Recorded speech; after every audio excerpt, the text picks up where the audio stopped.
Một đặt mười. Mười. Mười đồng. Nó mới biết chết đặt này.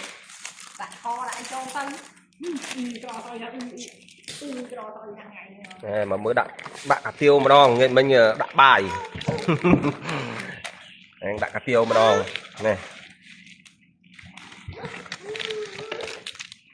Nó tức mà. Mà lâu kìa.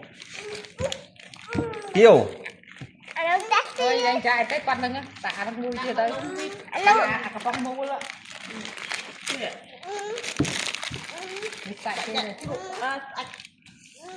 Lâu tắt mình. Đặt sai vào đây. Miền sạch kia để. Từng nò à. Từng nò. Nên riêng mà đặt đấy. Dạ tắt. Từ người. Nó sao đây? Đấy, đặt đây.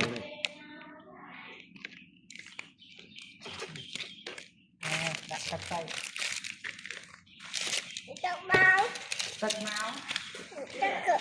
Nghiêm ở tư Tiêu mua cho tôi.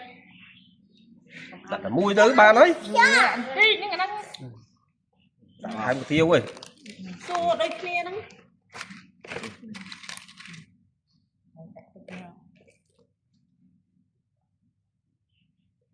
Nhỏ là cái ăn đại được ban thì sao?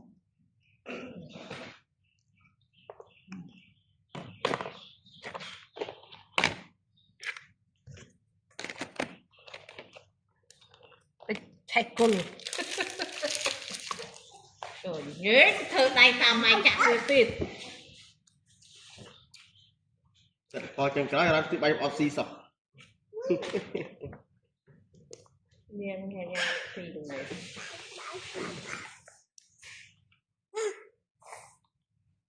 Nó to suốt quá. hỏi rồi Thì ta ăn nó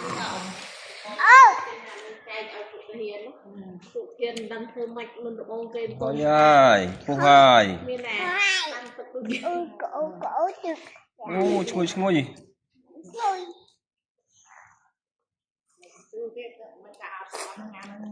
nè lấy hơi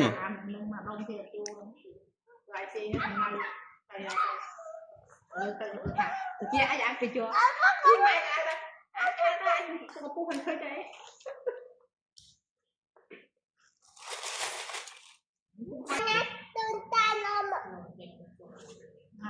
Lấy lên cái tuần. Cái khơi nhà ra lại.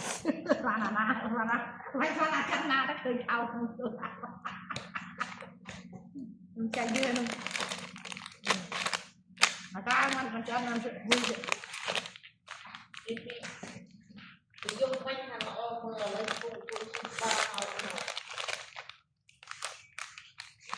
Lý kênh thân cá. Và tới cái cây hai tới nó ngon mà cái nào. Khổ, tại mau pin đọc tiền. Đi mau quỳnh. Tôi khơi tay nó. Ta ở chỗ này mùi. Đấy, mau quỳnh này. Ở chỗ kia đi mau quỳnh. Mau quỳnh. Ê, cô ăn mai mai vô lúc năm chú bao nè. Đúng đây.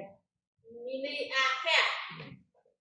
Anh khóc năm hai đê. Tôi nhá. Mà nôm tức. Bạn được ngắn nhé.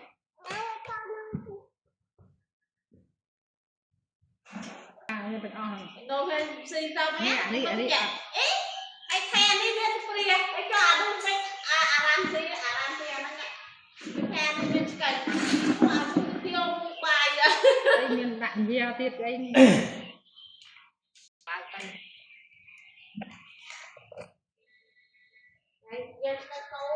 câu mà câu ta lập nè